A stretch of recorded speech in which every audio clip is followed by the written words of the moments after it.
नमस्कार मैत्रिणींनो, स्वागत आहे तुमचं रोहिणी स्टिचिंग जर्नी या यूट्यूब चॅनलमध्ये।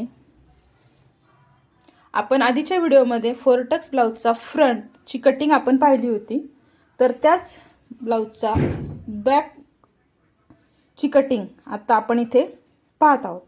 व्हिडिओ शेवटपर्यंत बघा।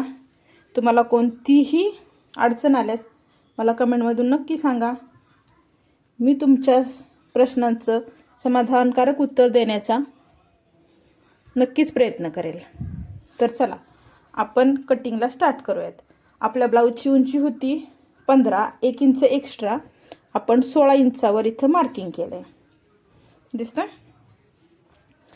आपला शोल्डर होता 6.5 इंच, त्याचा मध्य आपला शोल्डर होता 13 इंच, त्याचा मध्य आपण 6.5 इंचावर इथं खून केली आहे। आणि 1 इंच जसं फ्रंटला आपण खाली गेलो होतो तसंच बॅकला आपल्याला जायचंय।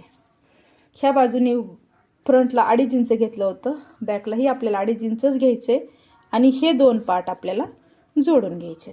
दिसलं? फ्रंट पार्टसाठी आर्महोल आपण 6 इंचावर आपण खून केलं होतं, ते 6 इंच कसं केलं हे पाहण्यासाठी तुम्ही फ्रंट पार्ट्स नक्की चेक करा।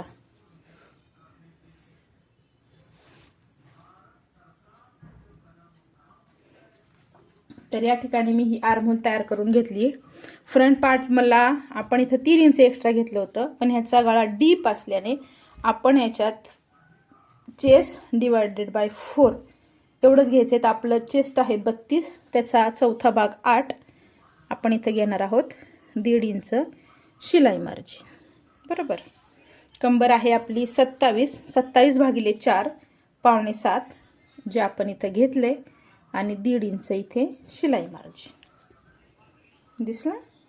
आता आपण हे दोन्ही पार्ट इथे जोडून घेऊयात।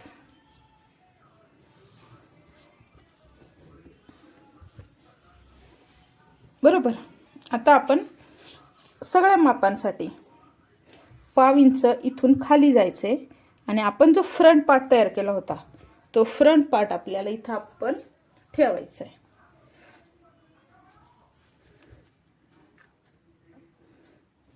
दिसतंय? अशा प्रकारे हा भाग जिकडे जातोय तिकडे तो आपल्याला जाऊ द्यायचा आहे आणि इथे आपल्याला इथं पण हे जिथं आहे तिथंच आपल्याला खून करायची केली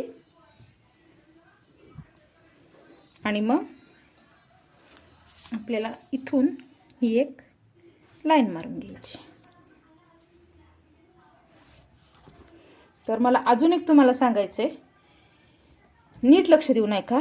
आपला फ्रंट पार्ट हा असा असतो, बॅक पार्ट आपला असा प्लेन असतो आणि फ्रंटला चेस्टचा असा पार्ट असल्यामुळे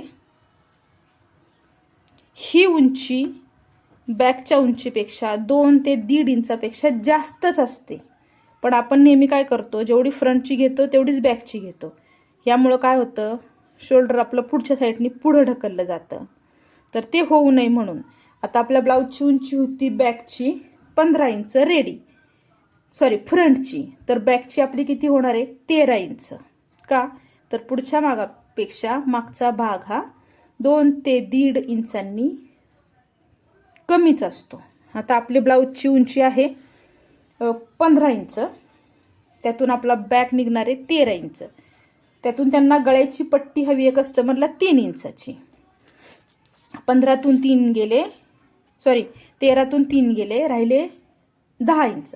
तर आपल्याला शोल्डर 10 इंचासाठी किती घ्यायचं आहे, तर आपल्याला तयार शोल्डरमधून फ्रंटमध्ये आपण तयार शोल्डरमधून 2 इंच मायनस केले होते, पण आपला नेक हा चेस्ट लाईनपेक्षा खूप खाली आहे, म्हणून आपल्याला पूर्ण शोल्डरमधून 3 इंच मायनस करायचे। तर आपला तयार शोल्डर फुल शोल्डर होता 13 इंच, त्यातून मायनस आपल्याला 3 इंच करायचे, राहतात 10। तर 10चे निम्मे 5 इंच, तर आपल्याला 5 इंच हिथं मार्किंग करायचे आणि तेच 5 इंच आपल्याला ह्या चेस्ट लाईनवर मार्किंग करायचे आणि ही रेष आपल्याला मारून घ्यायची। इथून हे 1 इंचावर कंपल्सरी आहे 28 ते 39 इंचापर्यंत आपण इथं 1 इंच बॅकसाठी कंपल्सरी आहे. आणि हा असा आकार आपल्याला हा देऊन घ्यायचा आहे. ठीक आहे. आता फ्रंट पार्टसाठी चेस्ट लाईनपेक्षा च्या आसपास असेल किंवा अर्धा इंचाच्या पेक्षा खाली असेल तर आपण इथं पाव इंच मार्किंग केलं होतं. पण आता आपला गळा हा 10 आहे, म्हणजे चेस्ट लाईनपेक्षा खूप खाली आहे. तर म्हणून इथं मी पाऊण इंच अजून मायनस करते, जेणेकरून आपला गळा कुठलंही नॉड न लावता हे आधी मी चेक करते. हे आहे माझं अर्धा आणि एक थोडीशी रेष आहे. हे आधी मी लाईन मारून घेतली आणि मग इथून अजून पाऊण इंच मी मायनस केलं. तर हे आपलं फायनल माप आहे. आता आपली उंची किती होणार आहे बॅगची? 12.5. म्हणजे आता येते ही 13.5. ह्यातून अर्धा इंच आपले मायनस होणार आहेत. तर आपली फ्रंटची उंची आहे 15 आणि बॅकची आपली होणार आहे 13.5. आलं लक्षात? आता इथं आपण बॅकला पण फ्रंटला पण 3.25 घेतलं होतं, बॅकला पण आपण 3.25च घेणार आहोत. हे जिथे जेवढं शिल्लक राहतात इथं 1.25 शिल्लक राहते. हे आहे 1.25. तर आपल्याला गळा कसा सेट करायचा आहे? त्यांना 3 इंचाचं इथं तयार पट्टी पाहिजे, अर्धा इंच शिलाई मार्जिन आणि पाव इंच आपला गोटसाठी. तर मी इथं 4.25 वर खून केली. वरचा भाग आहे 2.25. इथं मी पाऊण इंच एक्स्ट्रा घेतले, तर मी इथं 2.5 इंचावर खून करते आणि अशा प्रकारे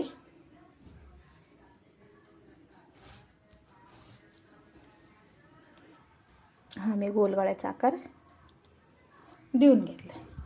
तर कसा वाटला तुम्हाला फ्रंटचा आकार?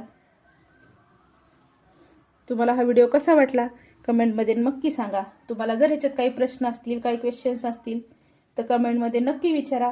मी तुमच्या समस्येचं किंवा तुमच्या प्रत्येक प्रश्नाचं उत्तर देण्याचा नक्की प्रयत्न करेल. तुम्हालाही माझे व्हिडिओ आवडत असतील तर नक्की शेअर करा, कमेंट करा आणि तुमच्या टेलर मैत्रिणींना शेअर करायला विसरू नका. धन्यवाद. भेटूया पुढच्या व्हिडिओमध्ये.